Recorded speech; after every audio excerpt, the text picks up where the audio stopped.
शाम में कुछ दिनों बाद का सीन दिखा जाता है जब हमारी बेटी और एटल जाने के लिए तैयार थे। वो कहती है एटल हम कुछ भूल तो नहीं रहे। तो एटल कहता है नहीं नहीं मुझे लगता है हमने सब कुछ पैक कर लिया है। तो काली दूस और ड्यूक भी वहीं पर थे। काली दूस कहता है तुम इतनी जल्दी जा रही हो। तो बेटी कहती है हाँ बिल्कुल, अब एम्पर का इतनी देर तक पहले से दूर है ना बिल्कुल भी अच्छा नहीं है। तो काली दूस कहता है तो फिर उस रेप्टाइल को वापस आने दो ना, तुम यहीं पर रुक जाओ। वो कहती है देखा तुम फिर से शुरू हो गए, तुम फिर से एटल को इस सबसे बाहर निकाल रहे हो, वो भी हमारी फैमिली है। लेकिन काल कहता है मैंने ऐसा कब किया। तो तभी दरवाजा खुलता है, कोई कहता है माई लेडी, और वहां से वेन भागते हुए आ रहा था। वो कहता है प्लीज रुके। तो हमारून कहती है वेन तुम्हें क्या हुआ, तुम भागते हुए क्यों आ रहे थे। वो कहता है वेल मैंने सुना था कि आप जल्दी कैपिटल जा रही हैं, इसलिए मैं जल्दी जल्दी यहाँ पर आ गया, और आपके जाने से पहले प्लीज एक बार इसको देख ले। तो वहां पर एक शीशी थी। वो कहती है ये क्या है। तो वेन कहता है ये न्यूली डेवलप्ड प्रोडक्ट है, और नॉर्मली ये तो बिल्कुल एक जेंटल परफ्यूम की तरह काम कर सकता है, लेकिन इमरजेंसी में अगर आप इसको थोड़ा सा हिलाएं ना और इसका ढक्कन खोलें, तो जैसे वो ढक्कन खोलते हैं ना तो वहां पे उसका धुआं इर्द गिर्द फैल रहा था। तो तब वो धुआं तो पूरे के पूरे कमरे में फैल गया था। तो वेन कहता है क्या, लेकिन हमारी हीरोइन अपनी नाक बंद कर लेती है। वो कहती है वेन क्या ये स्मोक तो मुझे दिखाना चाहते थे। वो कहता है नहीं नहीं मुझे लगता है जब मैं यहाँ से भाग के आ रहा था ना तो ये थोड़ा सा जल्दी हिल गया था। लेकिन तब वो खिड़की खोलते हुए कहता है मुझे माफ कीजिएगा, ऑनेस्टली ये तो अभी भी टेस्टिंग स्टेज पर है, लेकिन मैं सर जल्दी में था कि आपको दिखा सकूं इसके पहले कि आप चली जाए।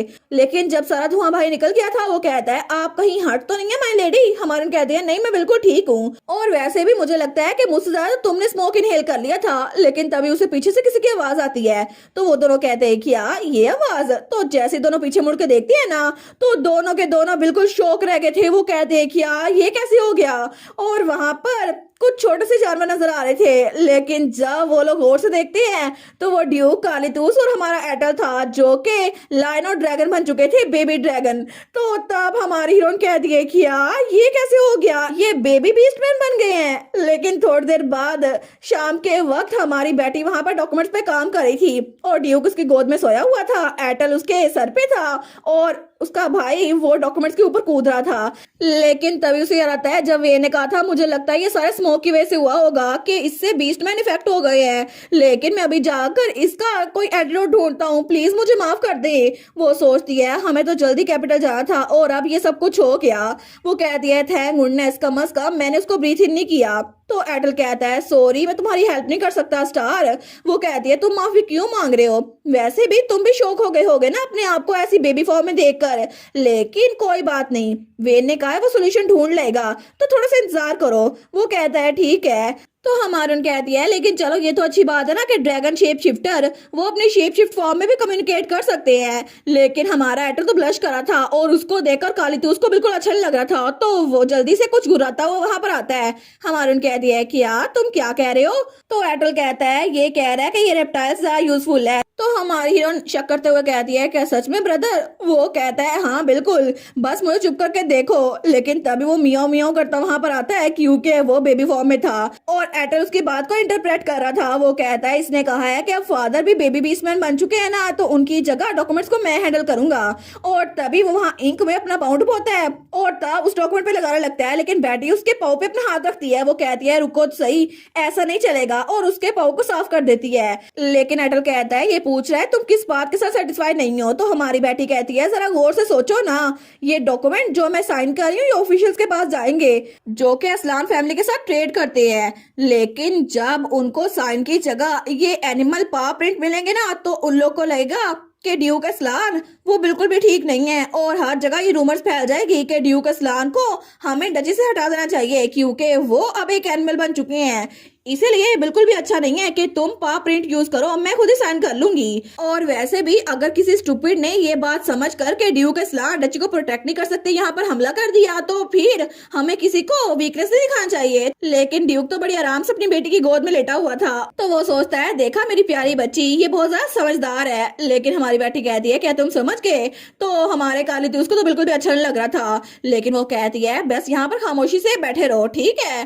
तो तब वो एटल को उठते हुए देख रहा था, लेकिन जैसे वो उसकी टेल को देखते हैं ना तो तभी उसके दिमाग में बड़ा खुराफाती आइडिया आता है और तभी वो आगे बढ़ता है और एटल की टेल पे काट लेता है। तो एटल कहता है कि तो तभी वो तो उछल रहा था, एटल उड़ रहा था और उसने उसकी टेल को काटा हुआ था, वो भी उड़ रहा था। वो कहता है ये दर्द कर रहा है, काल मत करो। तो हमारी उन कहती है भाई ये क्या कर रहे हैं आप, लेकिन वो तो गुर्राई जा रहा था। तो एटल कहता है इसने कहा है कि ये अपनी चाइल्ड बॉडी में है ना, इसी वजह से इसके लिए अपने इंस्टिंक्ट को काबू करना बिल्कुल मुश्किल है। स्टार मुझे बचाओ ना।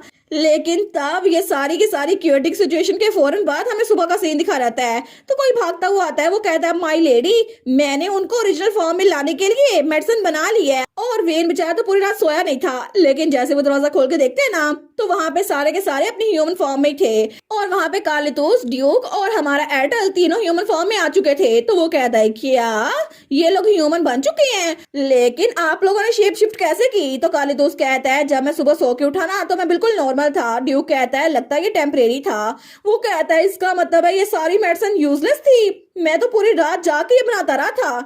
तो बेटी कहती है हाँ बिल्कुल, लेकिन अच्छा हुआ ना कि वो लोग सेफली वापस आ गए। वो कहता है जी जी ये सच तो है, लेकिन मैं तो बिल्कुल डिसअपॉइंटेड हूँ। तो कालीदूस कहता है तुम पागल साइंटिस्ट, तुम क्यों डिसअपॉइंटेड हो, ये सारी तुम्हारी गलती थी। तो हमारी उन कहती है आई गेस मैं भी थोड़ी डिसअपॉइंटेड हूँ, क्योंकि जब तुम लोग बेबी शेप शिफ्टर थे ना तो तुम लोग की फर कितनी सॉफ्ट और फ्लफी थी ना, लेकिन अब तुम लोग फिर से इंसान बन गए हो और वो क्यूटनेस चली गई है। वो पार्ट तो बड़ा अच्छा था। तो हमारी बेटी तो तीनों को बेबी सिट कर रही थी, लेकिन तब वेन कहता है अच्छा अगर ऐसी बात है तो फिर मैं एक ऐसा पोर्शन बनाऊंगा जिसकी वजह से ये हमेशा के लिए बीस्ट फॉर्म में रहेंगे।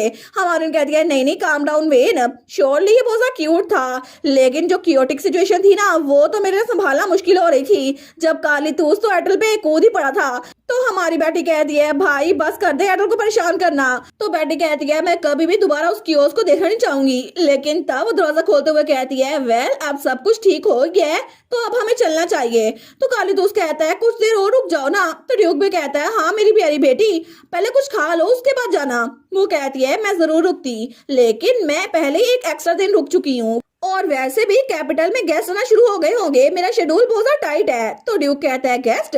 वो कहती है जी बिल्कुल, एक डिप्लोमेटिक डेलीगेशन आ रहा है जो कि कैपिटल में विजिट करेगा और वो तो ईस्ट में बहुत ज्यादा दूर से आ रहे हैं, लेकिन मेरा उनसे मिलना बहुत ज्यादा जरूरी है। और वो बीस्ट मैन उनका लीडर वो तो जिराफ फैमिली से है, इसीलिए मैं उनसे मिलने के लिए बहुत ही ज्यादा एक्साइटेड हूँ। और तब हमें कुछ दिनों बाद का सीन दिखा जाता है जब वहां पर बैंक्वेट हॉल में पार्टी हो रही थी। तो हमारी हीरोइन और एटल भी वहीं पर खड़े थे। वो कहती है फाइनली हम लोग बैंक्वेट में आ तो गए, मुझे लगा था हमें देर हो जाएगी। तो हमारा एटल भी कहता है बिल्कुल, इन सब के एक्सप्रेशन देखकर तो लग रहा है कि डेलीगेशन बिल्कुल सक्सेसफुल रही थी। तो हमारी हीरोइन भी बड़ी खुश थी। वो कहती है चलो अच्छा हुआ, वैसे मुझे लगा था कि मुझे ज्यादा तैयार करने का मौका नहीं मिला क्योंकि नॉर्थ में ज्यादा टाइम लग गया है। लेकिन तभी उनकी तरफ कोई बढ़ता है। वो कहता है आपसे मिलकर तो बहुत ज्यादा खुशी हुई और ये बैंक्वेट बहुत ही ज्यादा मैग्निफिसेंट थी। और वो वही जिराफ शेप शिफ्टर था जो उनकी तरफ बढ़ रहा था, लेकिन मुझे तो ये देखने में बिल्कुल रिटर की तरह लग रहा है। तो तब वो कहता है थैंक यू सो मच हमारे डेलीगेशन को वेलकम करने के लिए योर मैजेस्टी। तो हमारा तो सोचता है ये तो गिरम है ना जो कि डेलीगेशन का रिप्रेजेंटेटिव है। तो हमारी कहती है ये तो हमारी तरफ से एक स्मॉल गेस्चर था क्योंकि आप लोगों ने बहुत ज्यादा मेहनत की है। वो कहता है थैंक यू सो मच, आपकी वजह से हम कंफर्टेबली यहाँ पर रह पाए हैं, लेकिन इसके अलावा भी मेरे पास आपके लिए एक पर्सनल बिजनेस है, अगर ये ठीक होगा तो क्या हम तीनों एक प्राइवेट रूम में जा सकते हैं? हमारी कहती है कि अभी? वो कहता है जी बिल्कुल, असल में हिज मैजेस्टी एम्परर ने आपकी तरफ एक पर्सनल आइटम भेजा है जो मैं चाहता हूँ आप खुद देखें। और जब वो रिसेप्शन रूम में आए थे ना तो तब हमारी बेटी के सामने एक ग्लोब था जो चमक रहा था। वो कहती है ये क्या है? तो गिरम कहता है ये एक मैजिकल टूल है जो कि एक इंसान की अपीयरेंस और वॉइस को कैप्चर करता है, आप इसको कभी भी देख सकते हैं। और ये तो एक तरह से कैमरा ही था, लेकिन तब वो कहता है अगर आप इसको स्टार्ट करना चाहते हैं ना तो आपको इस पे टैप करना होगा। और तभी वहां पर इर्द गिर्द रोशनी फैल रही थी, उसके अंदर से कोई स्क्रीन बाहर निकल रही थी। तो एटल वहां पर देखते हैं, वो सोचता है ये इंसान ये तो एम्परर है ना, और मेरी मॉम का ब्लड ब्रदर यानी कि मेरा अंकल, और वो उसके गोल्डन बाल थे, लेकिन वो बिल्कुल एटल की तरह दिख रहा था और वो ईस्टर्न कॉन्टिनेंट का एम्परर था। तो हमारा हीरो सोचता है अगर कोई भी गौर से देखे तो सबको पता चल जाएगा कि हम दोनों की शक्लें मिलती हैं और ये असल में मेरे अंकल ही हैं। लेकिन वो सोचता है फिर भी हम लोग एक फैमिली है, मगर मैं इनसे कभी मिला नहीं हूँ खुद जाकर, पता नहीं इनको मुझसे क्या कहना होगा। मुझे लगता है आज मैं कुछ जरा ही नई चीज एक्सपीरियंस कर रहा हूँ। लेकिन अगर इन्होंने डेलीगेशन के साथ के मैसेज भेजा तो फिर सिर्फ एम्परर के लिए मैसेज भेजा होगा, इन्होंने अपने नेफ्यू के लिए कुछ भी नहीं भेजा होगा। लेकिन तभी उस ग्लोब से आवाज आती है एटर। तो हमारा हीरो वहां पर देखता है तो उसका अंकल कह रहा था तुम्हारे एम्पायर को फतह करने की खबर ये तो हमारे ईस्टर्न कॉन्टिनेंट में भी पहुंच गई है और सब लोग इस बात से बहुत ज्यादा खुश है और मैं तुम पे बहुत ही ज्यादा प्राउड हूँ मेरे प्यारे नेफ्यू। लेकिन एटर वो सोचता है कि क्या सच में इन्होंने मुझे कहा नेफ्यू? तो तब वो आगे कह रहा था सच में तुम्हारी वजह से हम लोग भी बहुत ज्यादा खुश है क्योंकि हमें पुराने एम्पायर के साथ बात करना बिल्कुल मुश्किल लग रहा था, लेकिन अब तुम्हारा किंगडम भी एम्पायर बन चुका है। तो इससे अच्छी बात हमारे लिए क्या हो सकती है कि मेरा नेफ्यू खुद यहाँ का एम्परर है और ये सच में बहुत ज्यादा अच्छा आइडिया था। सच में तुम्हारा अंकल तुम पे बहुत ज्यादा प्राउड है और उसका अंकल तो उसकी बार बार तारीफें किए जा रहा था। वो कहता है एज एक्सपेक्टेड हमारा एम्पर तो बहुत ही ज्यादा अमेजिंग है। लेकिन तब हमारा एटर सोचता है आखिर ये मेरी इतनी तारीफें क्यों कर रहे हैं? तो उसका अंकल तो बार बार कही जा था तुम तो बिल्कुल मुझ पे गए हो, हालांकि हम कभी मिले नहीं है, लेकिन लगता है कि तुम्हारी सारी खूबियां मुझ पे गई हैं। और तब तकरीबन 1 घंटे बाद हमारा एटा जब अपने कमरे में आया था ना वो तो बिल्कुल थक चुका था। वो सोचता है मैं पूरे घंटे तक अपनी तारीफें सुनता रहा था, लेकिन लगता है ये सारी तारीफें मेरे लिए नहीं बनी, मुझे तो बहुत ज्यादा मुश्किल लग रहा था अपनी तारीफें सुनना। तो हमारी बेटी आते हुए कहती है स्टार्ट में तारीफें सुनना थोड़ा मुश्किल ही लगता है, लेकिन बाद में जब आदत हो जाती है ना तो फिर ठीक रहता है। वो कहता है लगता है तुम अपने एक्सपीरियंस से बता रही हो। हमारी बेटी सोचती है वेल एक्सपीरियंस तो था मेरा बचपन में, पहले कभी किसी ने मेरी तारीफ नहीं की, लेकिन तब जब मैं नॉर्थ में गई थी ना तो हर कोई मेरी तारीफों के पुल बांधता था।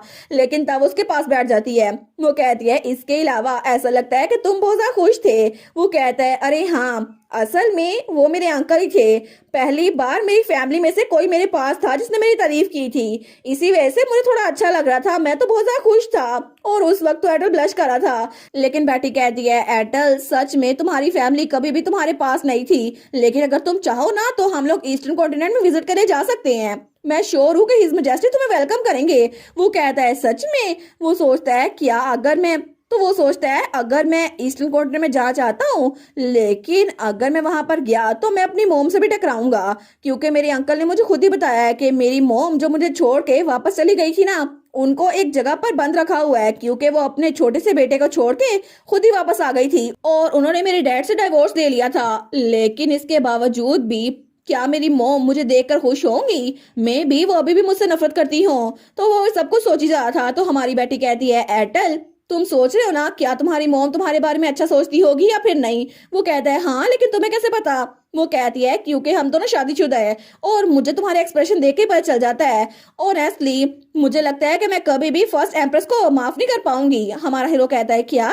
वो कहती है मैं श्योर हूँ कि उनको बहुत ज्यादा बुरा लगा होगा जब तुम्हारे डैड ने सेकंड क्वीन से शादी कर ली थी और उनको इग्नोर करना शुरू कर दिया था, लेकिन फिर भी अगर उन्हें वापस जाना था तो तुम्हें साथ दे जाती। आखिर वो अपने छोटे से बेटे को अकेला किसी और के पास छोड़ के कैसे जा सकती हैं? और यहाँ भी तुम्हारे साथ कभी भी अच्छा सलूक नहीं हुआ, इसी वजह से मैं कभी भी उन्हें माफ नहीं करूंगी कि उनकी वजह से तुम्हें पूरी जिंदगी इतनी मुश्किलात सहनी पड़ी। लेकिन अगर तुम चाहो तो हम किसी दिन ईस्टर्न कॉन्टिनेंट जा सकते हैं, फिर भी तुम्हें वहां जाके अपनी मोम से मिलने की जरूरत नहीं है। जो तुम चाहोगे ना मैं बिल्कुल तुम्हारे डिसीजन को रिस्पेक्ट करूंगी, तुम समझ रहे हो ना? तो वो स्माइल करते हुए कहता है बिल्कुल, अगर तुम मेरे साथ हो ना तो फिर मुझे किसी बात की टेंशन नहीं है स्टार। और तब उसे गले लगा लेता है। वो कहती है तुम अचानक से इतने इमोशनल क्यों हो रहे हो? तो हमारा एटल कहता है मैं तो बस बहुत ज्यादा खुश हूँ क्योंकि तुम मेरे साथ हो स्टार। और फिर से हमारा एटल रोमांटिक होना शुरू हो गया था। वो कहती है एटल तुम तो बहुत ही ज्यादा चालाक बनते जा रहे हो। वो कहता है मैं कैसे ना बनूं क्योंकि मेरी वाइफ इतनी प्यारी है ना। लेकिन तब हमें सुबह का सीन दिखा रहता है जब वो डेलीगेशन वापस जा रहा था तो हमारी बेटी और एटल एम्पर और एम्प्रेस उनको बाय करने के लिए वहां आए थे। तो तब वो जिराफ शेप शिफ्टर कहता है मैं उम्मीद करता हूँ कि आपका एस्टम एम्पायर हमेशा फूले फले और अब मैं ईस्टर्न कॉन्टिनेंट वापस जाने की इजाजत चाहूंगा। तो एटल कहता है प्लीज सेफली वापस जाइएगा और आपका सफर वैसे बहुत ज्यादा लंबा है। वो कहता है जी मैं इस बात को ध्यान में रखूंगा। तो तब वो बेटी की तरफ देख के कहता है अरे हाँ मैंने तो आपको कांग्रेचुलेशन बोला ही नहीं। तो हमारी बेटी कहती है कांग्रेचुलेशन। तो वो कहता है असल में अभी तक आपको ये बात पता नहीं चली, लेकिन हमारी फैमिली के अंदर एक नेचुरल गिफ्टेड एबिलिटी है जिसकी वजह से हम प्रीकॉग्निशन कर सकते हैं और अगर मैं आपको बताऊं कि मुझे अभी क्या नजर आ रहा है, तो अभी के लिए मुझे एक छोटी सी ड्रैगन नजर आ रही है जो कि बिल्कुल आप दोनों की तरह दिखेगी। तो हमारन कहती है छोटी सी ड्रैगन, तो अटल भी कहता है क्या इसका मतलब है? वो कहता है जी बिल्कुल, आप दोनों जो सोच रहे हैं वो बिल्कुल सच है। असल में एम्प्रेस की बॉडी में एक नई लाइफ वो पनप रही है और इसीलिए मैं आपको कांग्रेस बोलना चाहता हूँ। तो हमारी बेटी और एटल दोनों शौक हो गए थे। वो कहते हैं क्या इसका मतलब है कि बेटी वो प्रेग्नेंट है? और दोनों बहुत ही ज्यादा शौक और खुश भी थे, उनको समझ नहीं आ रही थी वो क्या करे। और इसी के साथ ये वाला पार्ट यहीं पर ख़त्म। तो आप लोग बताइएगा आप लोग को ये पार्ट कैसा लगा, और वीडियो को लाइक और चैनल को सब्सक्राइब लाजमी कीजिएगा। बाकी वीडियोस का लिंक भी स्क्रीन पर नज़र आ रहा होगा, तो काइंडली उनको भी चेकआउट कर ले। और thank you so much for watching my videos. Stay safe, bye bye.